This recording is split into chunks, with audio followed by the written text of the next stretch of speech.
welcome to Shaka Extra Time. I am Paul Ndiho. Joining me on set is Shaka Ssali himself, aka the Kawale Kid. Hello, Shaka. Hello, Paul. How are you? I have to say that I remain simple, easy, and awesome. Well, thank you. A warm welcome to you all. Our Facebook followers are watching us live. Shaka Extra Time is a show that comes to you every Tuesday. And today we'll be talking about a wider range of issues. And let's start here in Washington. There is a lot, Shaka, there is a lot of talk on Capitol Hill in regard to the possible impeachment of a sitting president here in the United States. How likely is that maybe likely to happen, or is it something that could spark off a whole, maybe like, let's say, like some people have called it a revolution here in the United States? I don't think, Ray, that it will go to the extent of a revolution, but it is something that could just be done because you have to pretty much follow the Constitution. The founding fathers, made this incredible document, a document that was a reflection of their new country becoming a republic, not a kingdom, not a monarchy, because in fact they rebelled against that type of culture, that kind of political culture. And so they made sure that the President of the United States was not going to be a king, was not going to be a monarch. He was, or she was, going to be a servant of the people. But when you look in terms of significance, how big is this? We've had situations whereby former President Bill Clinton was impeached, but when it went to the Senate, he was actually exonerated. Could we see a scenario where Democrats push for an impeachment of President Trump, but then it gets to the Senate and it's stalled? Paul, it is not about politics. It's about the Constitution. And the House of Representatives, which obviously happens as we talk, happens to be controlled by the Democratic Party. It has a constitutional obligation, a mandate, that of oversight.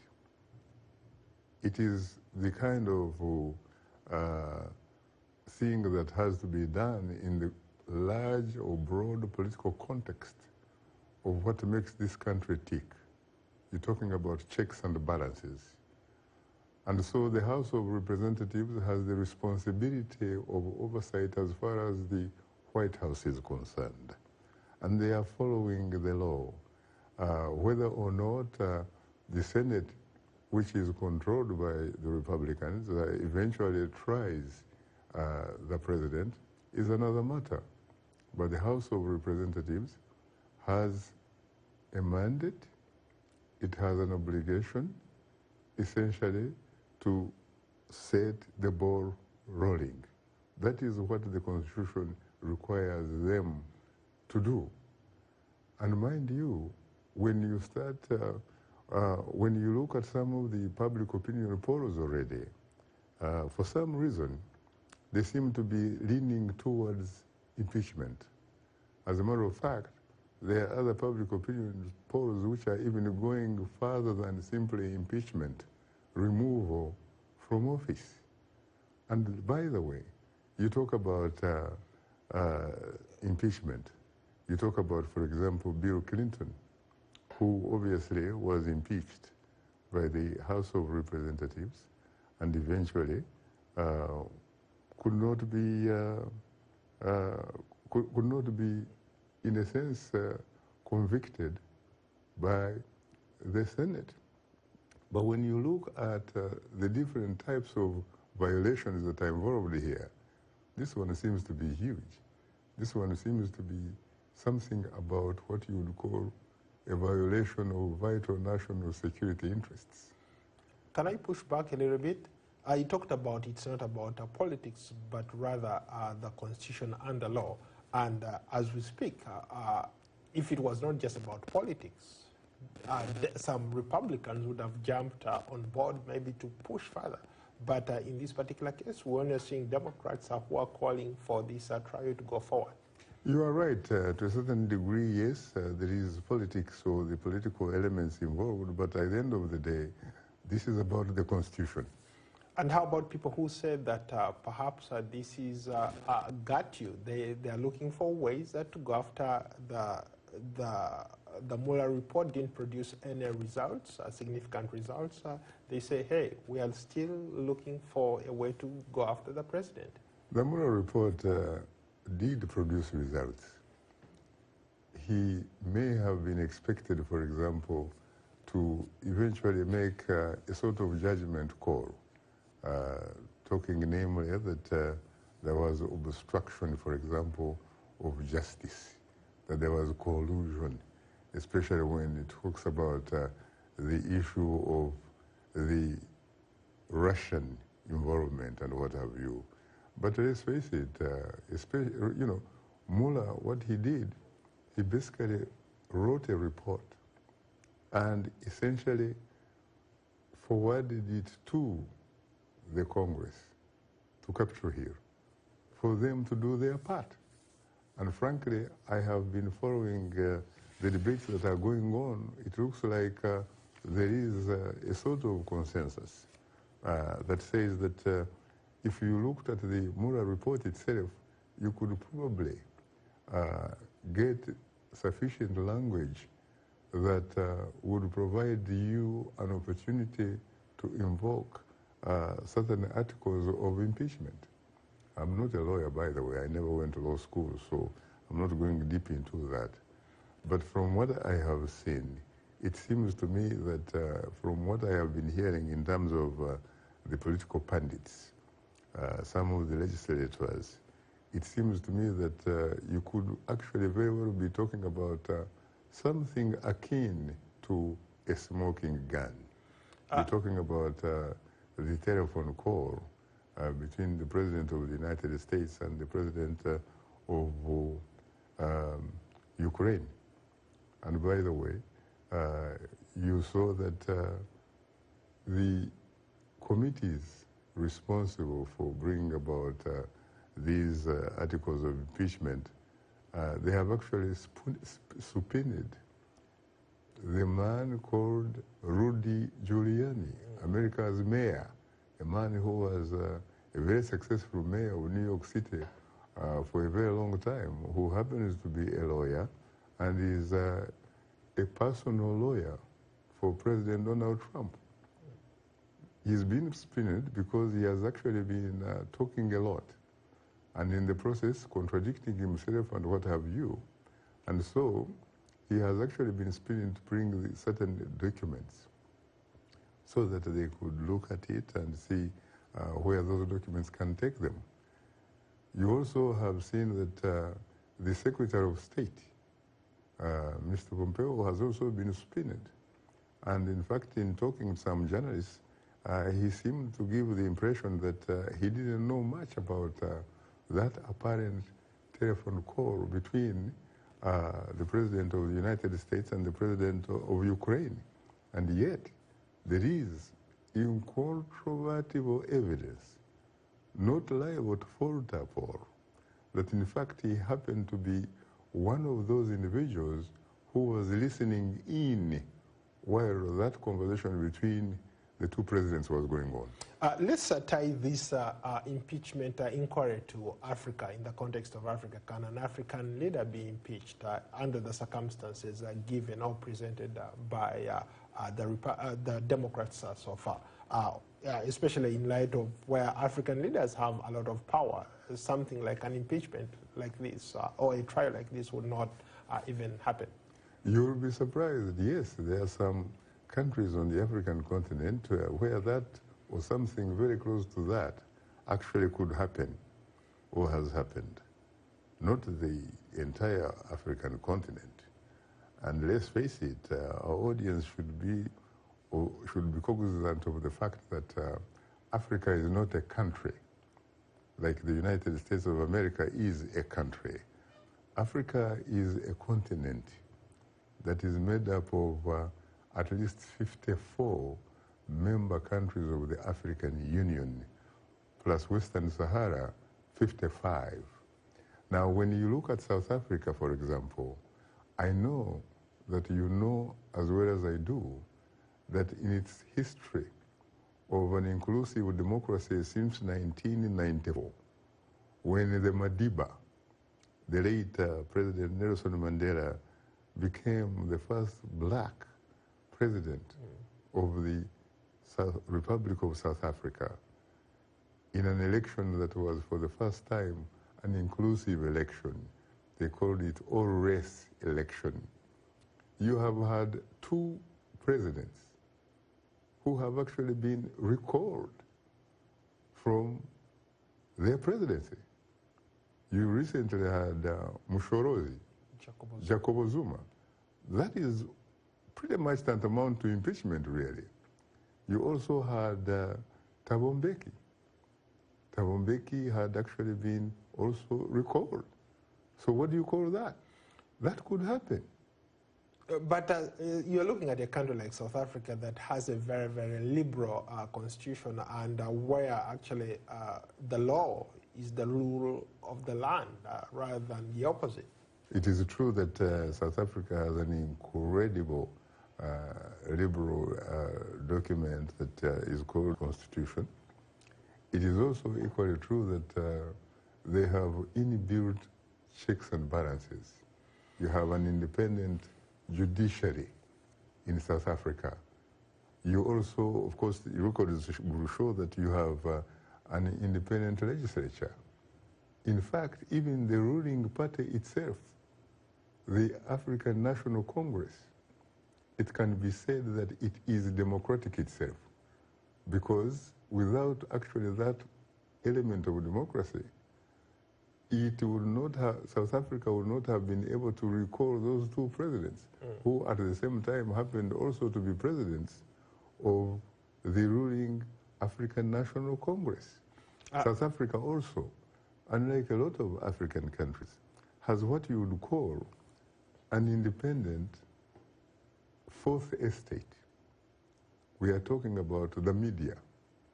And those are very, very important factors. Speaking about democratic institutions, let's go to Mahomes Charles. Do you think African states can ever become democratic without the intervention of the West and America? Yes, of course they can. There are some, legitimate democratic institutions within certain countries on the African continent. We have to accept the fact that South Africa is a legitimate, a country that is in fact run on legitimate democratic principles. I don't think that it does so simply because it is being told by Washington, or being told by London, or by Paris.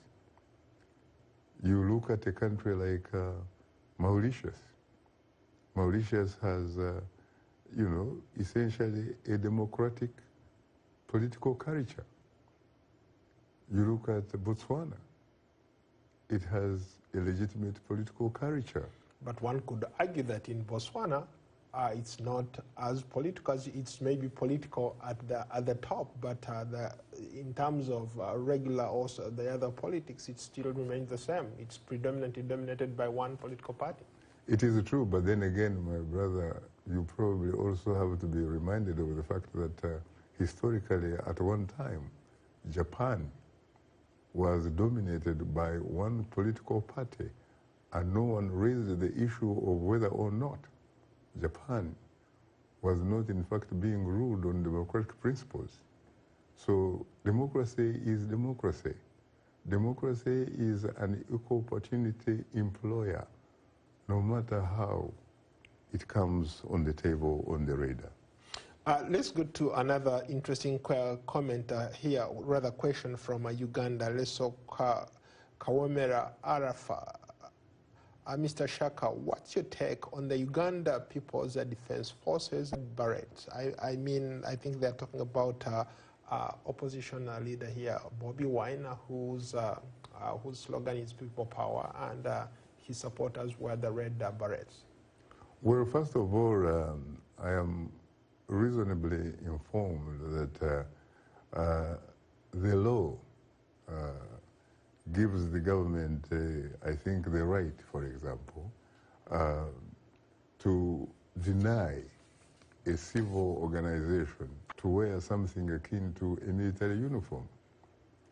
I was in the army at one time, and I was a paratrooper, and I happen to know that historically, the red, berets,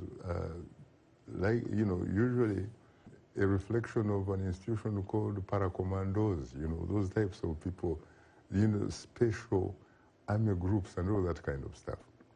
I think that Bobi Wine has to decide whether his struggle is either going to be an armed struggle, just like the man he is struggling against, Yoweri Kaguta Museveni. He basically got into State House via, he had the dubious privilege or luxury of putting on any type of fatigues or any type of ballets that he wished to do, because he was pretty much operating at that time. And so if Bobi Wine wants to struggle in a political sense or context, he has to make sure that he does that within the law of the day. He may not like the law, but unfortunately he has to respect the manner in which the laws of the land have been put together, at least for now. And he really can do it, because what he needs to do is to make sure that he basically mobilizes and organizes within the law, and organizes and mobilizes around these ideas that demand the presence of social, economic, political justice for all. You brought up a very interesting point, Ashaka. You talked about mobilizing and organizing. Here in the 1960s, the right Reverend Martin Luther King Jr. Organized the black people, the Jews, and everybody rallied behind him. He did not necessarily have to wear a uniform, as opposed to like the Black Panthers, for example.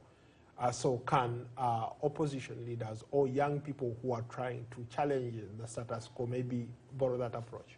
Oh yes, you can borrow that approach, because as a matter of fact, when you see Bobi Wine, adopting the Red Ballet, it's not because it's a new initiative. It's not because he is trying to reinvent the wheel. He's probably borrowing that idea historically from probably young Che Guevara. Che Guevara used to put on a beret. I don't remember precisely whether the color was red. It probably may have been black or whatever. Red. And then you know that there is also Hugo Chavez, a former paratrooper, by the way. He was a former paratrooper in the regular army. Julius Malema in South Africa. Yeah, so he may actually be borrowing from those types of experiences. He should, I think, perhaps heed what we just talked about, borrow from the examples of the Reverend Dr. Martin Luther King Jr.'s armies. His armies did not have red berets. They did not have AK-47s. They had ideas. They worked around ideas. And these ideas were reflections really, of the absence of social, economic, political justice. And they won, despite the Jim Crow, for example, that obtained in society, especially in the southern part of the United States, which, by the way, was the equivalent of what was apartheid in South Africa. You heard recently a people power or a revolution in Khartoum, in South Africa, in Sudan. I did not see any red berets there. In fact, the leadership of that particular revolution should in fact be attributed to the gallant women of Sudan. They were able, however, to respect everybody who felt that he or she wanted to be part of that movement. And they were able to work together with some elements within the armed forces. This is where, in fact, Bobi Wine really needs to also be very careful about alienating, for example, the armed forces of Uganda. Because the armed forces, when you look at the soldiers and officers of the Ugandan army, just like any other army anywhere around the world, they were not basically homogeneous. They are heterogeneous. They are people who think differently, and they think in a manner that reflects sometimes their socio-economic class, or in terms of their culture, in terms of their relatives. There are soldiers who are suffering as much as those other civilians within the Ugandan context. So he should actually be looking at an army composed of those people who do not have. He should look at Uganda in the context of those who have, and those are very, very few, by the way, and those who do not have. Let's stay in Uganda. Let's go to Nyiramanzi Patrick. Good evening, Mzee Ssali and Kijana Ndiho.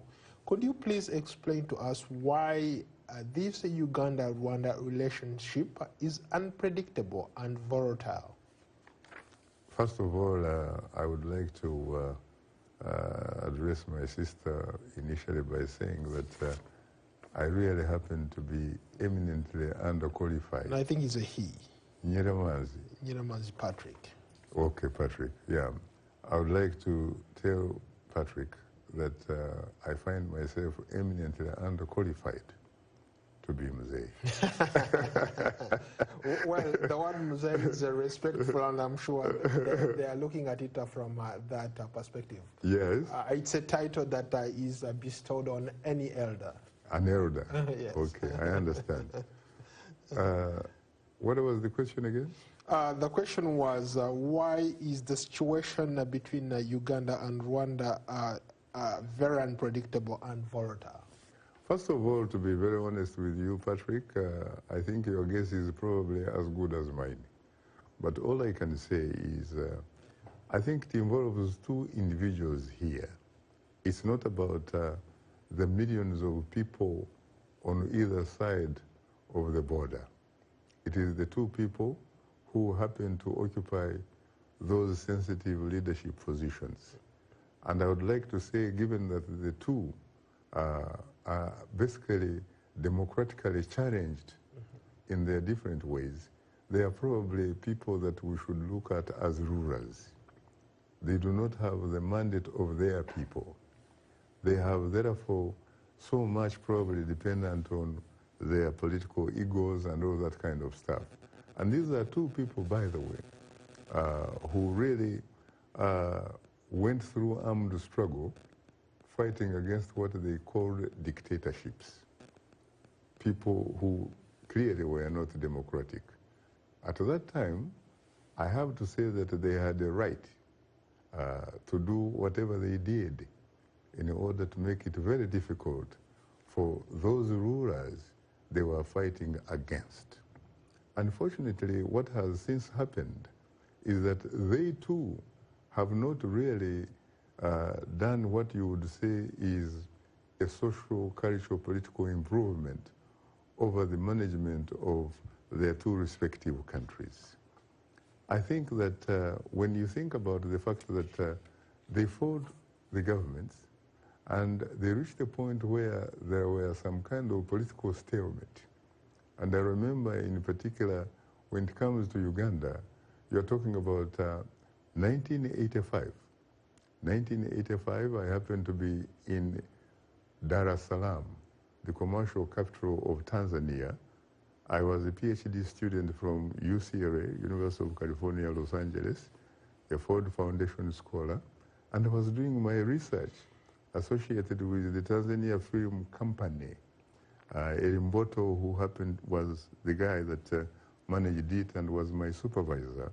And I was also partly functioning at what they call, I remember that Yoweri Museveni, the leader of the NRIM, was undergoing negotiations in Nairobi under the auspices of the then president of Kenya, Daniel Toroitich Arap Moi. They actually signed the deal, but guess what? That deal was not worth the pen that was used to sign it. They call them peace jokes. 93. Yeah, interesting. Let's go to another comment here. Let's first talk about a Ugandan journalist, Solomon Serwanja, recently won a prestigious award, the Komla Award, offered by or given by the BBC. You've met Solomon, a remarkable young journalist in Uganda. What do you have to say about that? Not only have I met him, but you remember that you and I had the privilege of taking him for Nyamachoma. In fact, I worked on a documentary with him. That's his joint, that's right. In fact, that is when they were working on the documentary involving, I think... Alfred Olango, the Ugandan who was killed in San Diego. Yeah. I think congratulations really to him. It is very interesting that that award, which was, by the way, launched, if I remember correctly, in 2014, in honor of Komla Dumo, who was actually my friend. I first had an interview with him in the Ghanaian capital of Accra. In fact, he interviewed me on Joy FM radio. Komla died of a heart attack, and it was very, very good, very effective, and the BBC decided rightly to honor him by having that type of award so that some other African journalists could take advantage of that to show their talent. So far, there are 5 recipients of those, and out of that, you have 2 Ugandans. Nancy Kashunjira was the first person from Uganda to win it, and she's now a legitimate journalist with the BBC. And so now you have Solomon. So maybe there is something journalistically good in the soil of Uganda. Yeah. In 30 seconds, any final thoughts about inspiring young journalists? Really is to identify what they want. Once you identify what you want, you get the appropriate tools to help you navigate and negotiate your way to wherever you want to go. And once you do, you have to focus like a laser beam. You have to work harder, jump higher, you have to run faster so that you can do it. Well, on that note, thank you so much for being a great guest. I look forward to hosting you on another edition of Shaka Extra Time. Until then, so long from Washington. Thank you so much. Thank you very much with that incredibly gorgeous shot. Thank you, Shaka. You're most welcome.